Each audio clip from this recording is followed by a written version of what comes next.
Despite a likely victory for the yes camp, Kurdistan finds itself increasingly isolated as neighbors close their borders and lawmakers in Baghdad threaten to deploy troops. Well, for more on this, we can cross live now to Rome to speak with Marco Vicenzino, who is an expert in geopolitics and director of the Global Strategies Project. Thank you very much for talking to us here on France 24. Just why are the UN and the US so opposed to the independence referendum we've just seen in Iraqi Kurdistan? One key word would be destabilizing, and it's not just the US and the UN, but specifically the immediate neighbors where the KRG is, the Kurdish Regional Government, and also within Iraq itself, which technically the KRG is a part of on paper and recognized internationally. Right now, for the U.S. in particular, from the U.S. perspective, much of the region, when you're looking at Syria and Iraq, is through the prism of the war against ISIS. And they see the timing of this referendum as damaging to that, as ISIS is in the process of being somewhat defeated or eventually go underground. For the UN, they see it also as destabilizing also because from their perspective, they look at territorial integrity of member states of the UN. This once again can set a precedent. And in the last 2 decades, there have been several cases of places around the world whereby they've separated from the countries that were recognized at one stage. So for the UN right now, the timing, they're looking at the region, the US, and particularly if you look at it, there's a regional dynamic. The immediate neighbors of Iraq, if you look at Turkey, the situation in Syria, Iran, and once again, the central government in Baghdad.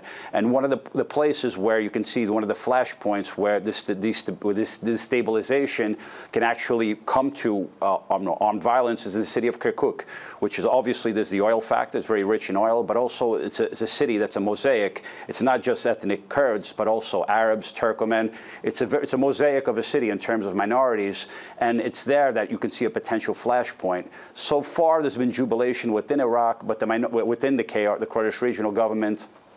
But the minorities is an issue, and once again, you look at the surrounding countries. This has the potential for being somewhat of a catastrophic. One would even use the word disastrous. We haven't seen it yet, but the potential there is very high. And now we are, of course, expecting a resounding yes vote. But is there any real hope, really, if we think about it, of Iraq's Kurds declaring an internationally recognized state at some point in the near future?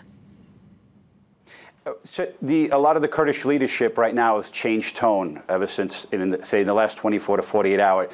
They're saying this is not an immediate spark for independence, but a starting point. It provides the mandate to their leadership to negotiate separation from Iraq.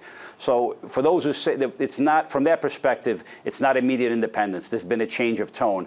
They're looking upon this as an opportunity to say that we have a mandate. But the process heading towards independence, I think, is a slow-moving process. But during that process, once again, I keep using that word explosive and destabilizing. You look, for example, the rhetoric coming from Turkey, from President Erdogan. He says all options are open. The Iranians, for example, they closed their airspace to flights coming from the Kurdish regional area day before the election.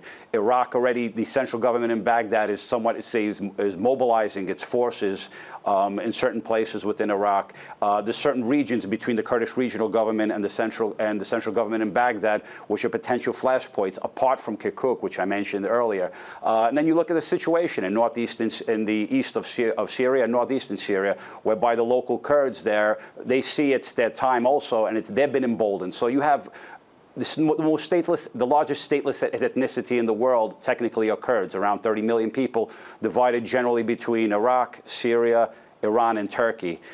Those countries is where there's going to be it can be not just economic, diplomatic, but potential military confrontation in certain parts. Once again, it's a mosaic, the whole region. If you look at the borders that were set after the First World War, the Treaty of Versailles, many of those borders between the areas of Syria and Iraq, and if you look between Turkey, Iraq, and the Kurdish regional area, these are, from the Kurdish perspective, these borders are no longer valid from their perspective. They tried to get independence 100 years ago. ago, they were denied it, and from their perspective, their time has come. That's their reality, but the reality from their neighbors and in the international community, it's not just the U.S. and the UN. You're looking also at the European powers. They have reservations. There's no really country that supports their independence. Technically, there's one, the State of Israel. It has its political reasons and its diplomatic reasons for doing so. But if you look at it from a broad international perspective, you know, it's something that's destabilizing. And there's also an internal factor within the Kurdish regional government itself. Many of the critics of President Barzani, Masoud Barzani, are saying that he's using this issue emotionally to extend his own power. He's already extended his stay in power beyond 2 years, and he wants to use this issue of the referendum to cement his power for even a longer term. So we have dynamics at all levels, within the KRG, within Iraq, within the region, and beyond the international community. Now, you mentioned it briefly a little earlier. President Recep Tayyip Erdogan of Turkey has just said that all options, from economic to air and land military measures, were now on the table in response to the Kurdish referendum. Is it just hot air from him, or would he really be ready to deploy force?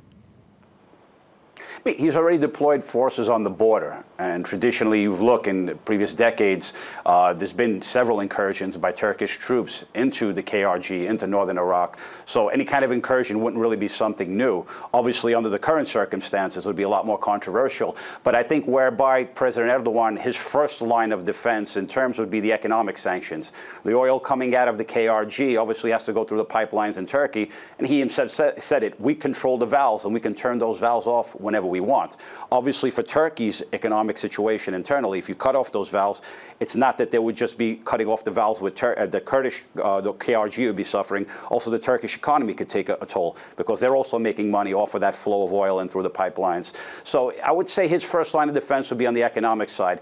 His rhetoric right now is saying all options are open. Could it reach the point of some kind of military confrontation, of reintroducing Turkish troops into northern Iraq? Yeah, definitely can. I mean, this is a very volatile situation. In the midst of this volatility, anything is possible. You cannot exclude anything. It can turn out to be a slow process whereby everyone is playing a diplomatic game, or it can actually spin out of control in terms of a security confrontation, a military confrontation amongst the various powers. Once again, just not Turkey, but the other powers in the region, and particularly between the forces of the central government in Baghdad and the forces of the KRG. Marco VICENZINO in Rome, Director of the Global Strategies Project. Thank you very much indeed.